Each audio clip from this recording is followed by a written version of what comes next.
கூடவே இருந்து குழி பறிக்கிறவங்கள எப்படி அடையாளம் பாக்குறது? இவங்களுடைய 6 குணங்கள் என்ன தெரிஞ்சுக்கலாமா? முதல் குணம் நேர்மை.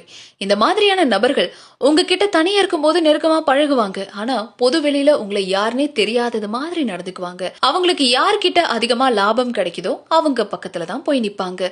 மத்தவங்கள பத்தி உங்ககிட்ட குறை சொல்லுவாங்க. உங்களை பத்தி மத்தவங்க கிட்ட குறை சொல்லவும் தயங்க மாட்டாங்க. 2வது, நட்பு ரீதியா உங்ககிட்ட நேர்மையா நடந்து கொள்ளாதவங்க அவங்களுக்குன்னு ஏதாவது ஒரு தேவை வரும்போது மட்டும் உங்ககிட்ட வந்து பேசுவாங்க. ஆனா அந்த வேலை முடிஞ்சது மறுபடியும் நீங்களும் அவங்களும் எந்த உறவையும் ஷேர் பண்ணாதது மாதிரியே நடந்துப்பாங்க. நீங்க ஏதாவது ஆதரவு கேட்கும் போது கூட அவங்களுக்கு இதுல ஈடுபாடு இல்லாதது மாதிரியே நடந்துப்பாங்க.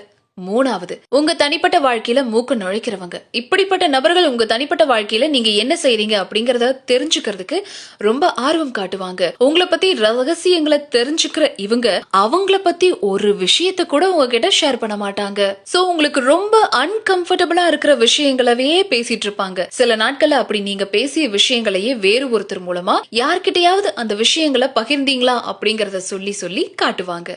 4வது, பொறாமை. உங்க வாழ்க்கையில சின்ன அல்லது பெரிய வகையில எந்த வெற்றி நிகழ்ந்திருந்தாலும் அத மட்டப்படுத்தி யோசிப்பாங்க. நீங்க நல்லா செஞ்ச சில விஷயங்களை அவங்க காப்பி அடிப்பாங்க. ஆனா அது ரசனையின் பால் இருக்காது. உங்களுக்கு போட்டியா வரணும் அப்படின்ற எண்ணத்தின் வெளிப்பாடா இருக்கும். நீங்க வெற்றி அடையும் போது அதனால அவங்க எரிச்சல் அடைவாங்க. தோல்வி அடையும் போது ஆறுதலா சொல்லவே மாட்டாங்க.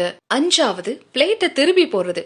நீங்க எது செஞ்சாலும் உங்களை ஒரு கெட்ட மனிதர் போலயே உணர வைப்பாங்க. ஒரு பிரச்சனை வரும்போது தவறு 2 பேர் மேல இருந்தாலும் உங்க மேல மட்டுமே பழிய போடுவாங்க. அவங்கள பத்தி தவற நீங்க பேசும்போது கதையே மாத்தி நீங்க தான் தப்பு செஞ்சீங்க அப்படின்னு உங்களை கை காட்டிட்டு போயிடுவாங்க. 6வது, மரியாதை குறைவு. உங்களை நேரடியா எங்கேயுமே மரியாதை குறைவா நடத்த மாட்டாங்க. ஆனா அவங்க உங்களை பத்தி ஏதாவது நகைச்சுவை செய்யும் போது உங்க உணர்ச்சிகளை மதிக்காம சில விஷயங்களை பேசும்போது அது உங்களுக்கு அசௌகரியத்தை ஏற்படுத்தும். உங்களுக்குன்னு இருக்கிற கனவுகளை உங்களுடைய உடலை வச்சோ அல்லது உங்களுடைய வாழ்க்கை முறையை வச்சோ ஜோக் அடிச்சு பேசுவாங்க.